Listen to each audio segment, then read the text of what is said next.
Wow. Well, the guy was right on target because it's true about Jay. Jay had to sell Doritos. I mean, it's so true about him. Like, he had enough money.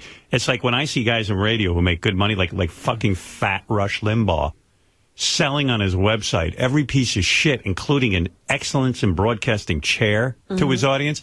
Yeah, okay. Like some guy might say to me, hey, what's wrong with that? If people want an excellence in broadcasting chair, why should Rush sell it? Because Rush makes enough money. Like, you don't have to be a whore for everything. Yeah, you understand Jackie selling his cups. Right. Because he needs the money. Right. Yeah and no. When he was on our show... When he was here, he should have stopped. He was making a lot of money. I'm talking about now. Yeah, okay. Now he's got to sell a cup. Fuck, he's one step from holding out a cup on the street, I think.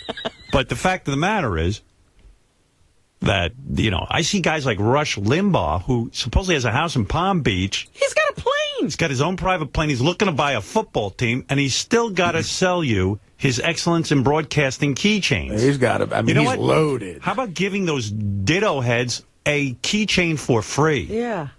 You know? If you need somebody to be carrying around your emblem, give it to them. And we are in show business, and there are certain things you have to sell. Like, for example, this service. I mean, it's not going to survive if there aren't subscribers. And there are things that you do sell. Maybe you write a book. Maybe, you know, I don't begrudge Rush Limbaugh. I mean, and Jay how did Leno he get writing into a the book. chair business? That's what I mean. I mean, why not just make, you know, Rush? He has Rush Limbaugh ties, I think. Yes, he does. I think so. Like neckties, because he looks so spiffy. I mean, don't sell the audience everything. You're not in the necktie business. You're a broadcaster. Don't look to like take every dime out of your audience's pocket. And quite frankly, your audience isn't even buying those ties. I'm going to make not. I mean, I can just picture that fat fuck sitting at home going, "Oh, I tell you, I have these new ties. I made a business arrangement with a clothing company. I'm really becoming something now. I'm really somebody." And then, you know, at the end of the year, he looks at his tax return, and the ties generated $12,000 compared to his $500 million salary. He doesn't need $12,000 for a tie. Bucket. It's at some point you go, you know what? Maybe I want to appear a little classier than that. But no, not Rush Limbaugh, because Rush Limbaugh is a no talent. I don't care how much money he has. He still, at the end of the night, lays down in bed and knows he has no talent. Bizarre freak. I think he's forced to sit up in bed, but yeah. Whatever.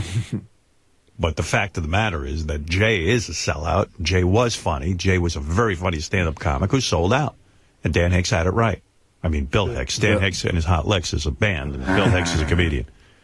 You know, when I first heard Bill Hicks, he did remind me a lot of you, actually. You could tell he's ballsy, and he said, and look, he was about a 30-year-old comic at that point. That he alienated both Letterman and Leno. Yeah. That's a ballsy thing to do. Yeah, the guy definitely had a code by which he lived. There's a great book about him called American Scream that a friend of mine wrote, Cynthia True, that I'm going to get you, Howard. I think you'd enjoy reading about that guy. Look, on his website, Rush Limbaugh sells soap, bumper stickers. Like, you mean I have to pay for advertising Rush Limbaugh? Think about that. Soap? Radio, they used to give out bumper stickers and say, please put these on your car because you're giving us a free advertisement. Thanks for being a fan. Yeah, why would you buy that to deface your car? I mean, yeah, and why would you want to put that up on your car where somebody clearly who's not into Rush Limbaugh is going to probably bash the fender in when they see that? Fucking soap is really, that's unbelievable. Yeah, you want your whole house marked. He sells you a Rush Limbaugh mouse pad. It's like, you know what? How about rewarding your audience? Take $1 million whole dollars and give them the mouse pad for free if it's that important to you. And who is it who convinced him? I mean, I'm just wondering. Yeah, this is a great idea.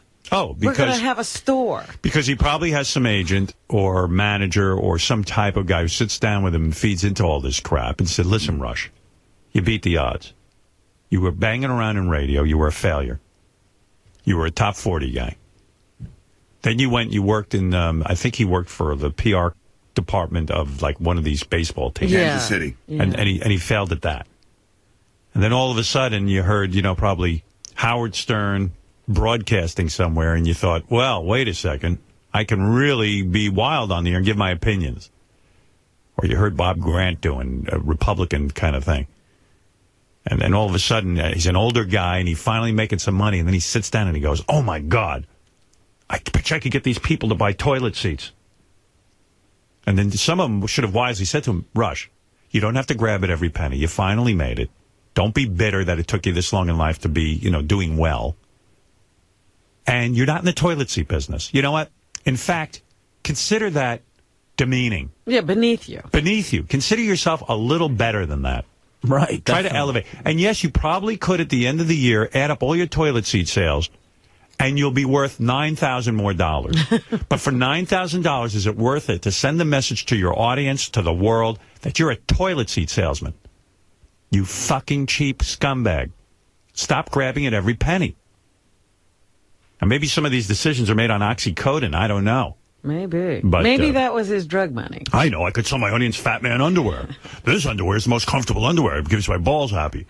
Well, yeah, okay. I've made another decision under the influence of hillbilly heroin. I'm selling soap. Yeah. Yeah, I mean, he's selling soap. It's unreal. He's selling soap, Rush Limbaugh. Rush soap. Now, think about it. The guy is worth probably $200 or $300 million personally. I bet he is. And he feels the need to sell you soap. And there's nothing special about this soap, except it's got excellence in broadcasting, I bet, on it. Yeah, EIB. EIB, which is something that I would be so ashamed if people came to my house and they saw EIB anything. Oh, yeah, the EIB soap is in the guest bathroom. You might notice we have EIB soap for you tonight. I was wondering if you were noticing that the letters EIB are on there. Well, as a matter of fact, I did. What is that? Excellence in broadcasting. Really? When's the next train out? Because I'm getting on it. Yeah, I mean, it's not even a unique product he's selling you. Like, it's not something he made that you can't get anywhere else. If he had underwear for people with tails, okay, maybe then. Because I think Rush has a tail. Yeah, we read that. So. Yeah, keep out of the Army. Not only is he disgusting, not only is his politics bullshit, not only is he probably spewing more hate than any person on the planet, but after all is said and done, the man has a tail. He was so much of a pussy, he grew a tail to get out of Nam. I mean, come on. At least give me underwear for people with tails. You got a little tiny pad or something. A little pouch in the back for your tail. Dude, not for nothing. By the way, you should invent that. And I'm looking at this. The soap is $17. What could this soap do? Operation Chaos bumper sticker. You can buy a whole pack of those because. Oh, you want to pass those out? I don't even know what Operation Chaos is. I'm sure it's some knock at the president or something, because he's such a genius. Ask D-Pace, he'll know. I don't know what that is either. Operation Chaos. You should buy some of that. Make them richer. Well, but what do these right-wing conservatives think? Like, a lot of them probably are bright people. What do they think they're supporting when they buy a $17 bar of soap? Do they somehow think they're supporting their cause? Well, let's hope bright people aren't doing it. The Club Gitmo soap on a rope. Like, that's supposed to be funny, I guess. The Club Gitmo soap on a rope. But it's $17, bottom line. The rap on That's it is an expensive joke. So Gitmo is Guantanamo Bay, and the whole rap is that Guantanamo Bay is like a country club. So here's a soap for when you're in jail, but here's a bunch of Rush's other stuff that he's selling. It's insane. Right.